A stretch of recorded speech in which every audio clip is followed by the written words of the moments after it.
ये शिवलिंग आपने बनाया बालू रेत का, मिट्टी का, जो शिवलिंग का निर्माण करा है, उस शिवलिंग का निर्माण करने के बाद में आपके मध्य में जब आप शिवलिंग बनाते हो घर के अंदर हॉल में या मंदिर में, तो ऊपर कोई कुंडी वगैरह लगी हो, पंखा लगा हो, उस पे से रस्सी बांध कर लेकर आकर इस फुलेरे को इस तरह से शिव जी के ऊपर लटकाया जाता है। इसको फुलेरा कहते हैं। ये भगवान शंकर का अखंड सौभाग्य देने का फुलेरा होता है, जिसको माता पार्वती जी, उमा, कात्यायनी देवियों ने इसका स्मरण किया। एक गोल होता है,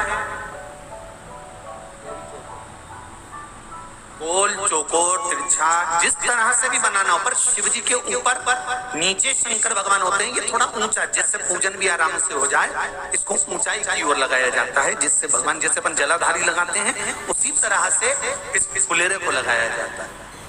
तो इस फुलेरे में कहीं ना कहीं पत्तियों को भी लगाना चाहिए। माला के साथ में कोई आम की पत्ती हुई, अशोक की पत्तियां हुई, उसका भी स्मरण इसमें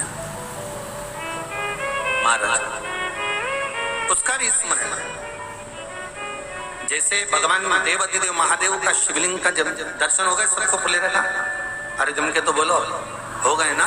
और जितने लोग आस्था पर सुन रहे हैं, जितने लोग फेसबुक यूट्यूब पर सुन रहे हैं, अगर आपके स्मरण में फुलेरा नहीं हो तो उसका दर्शन अवश्य करिए।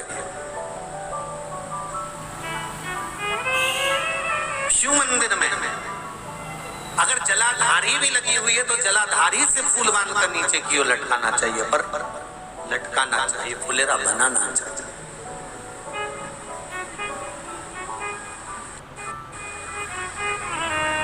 सात फल हैं फुलेरा। कितने फल हैं? 7। ध्यान दीजिएगा। पहला,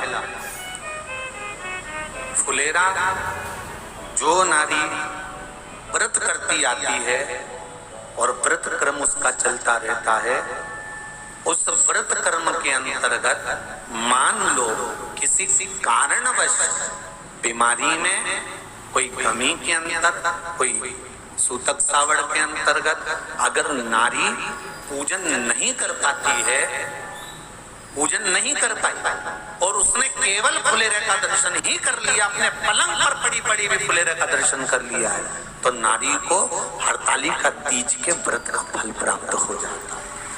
7 फल हैं भगवान शंकर के हरतालिका तीज के फुलेरे का। पहला फल व्रत का मूल।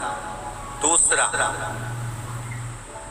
यदि कोई नारी आई और उसके संतान नहीं, 10 साल, 8 साल, 5 साल, 6 साल, 7 साल, 12 साल, 15 साल हो गए, उस फुलेरे का मात्र स्मरण कर एक पुष्प भी उसने अगर हल्दी कुंकू का लगाकर उस फुलेरे का टच कर भगवान शिव के पावन चरणों में रख दिया है और विनती कर गई है, तो अगला फुलेरा वो खुद बनवाती है, उसकी गोदी में संतान आ ही जाता है।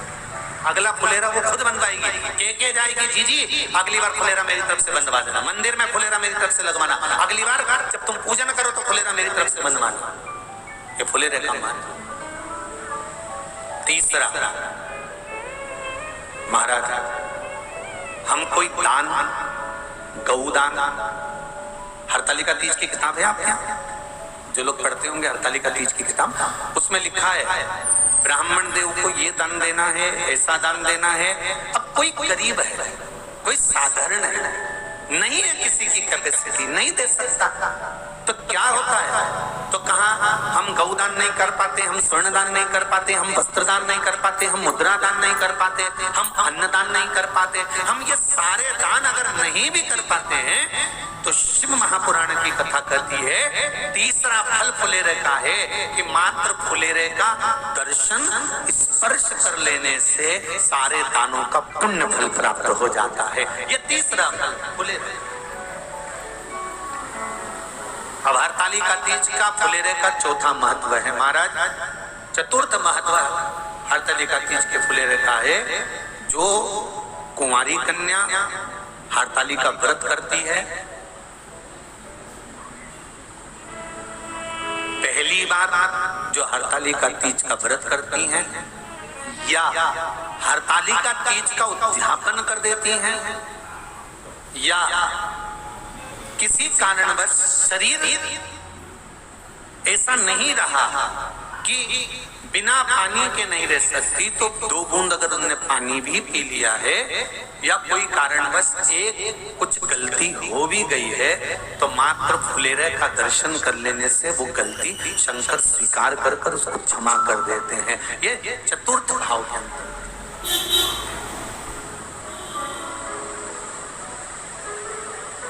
फुलेरे का अगला वर्णन करा गया, महाराज शिव तत्व की ओर, शंकर भगवान की ओर हम ना काशी जा सकते हैं, हम ना सोमनाथ जा सकते हैं, हम ना किसी स्थान पर जाकर एकांत में भगवान शंकर का स्मरण कर सकते हैं। मान लो हमें एकांत में बैठकर शिव की भक्ति करना है, किसी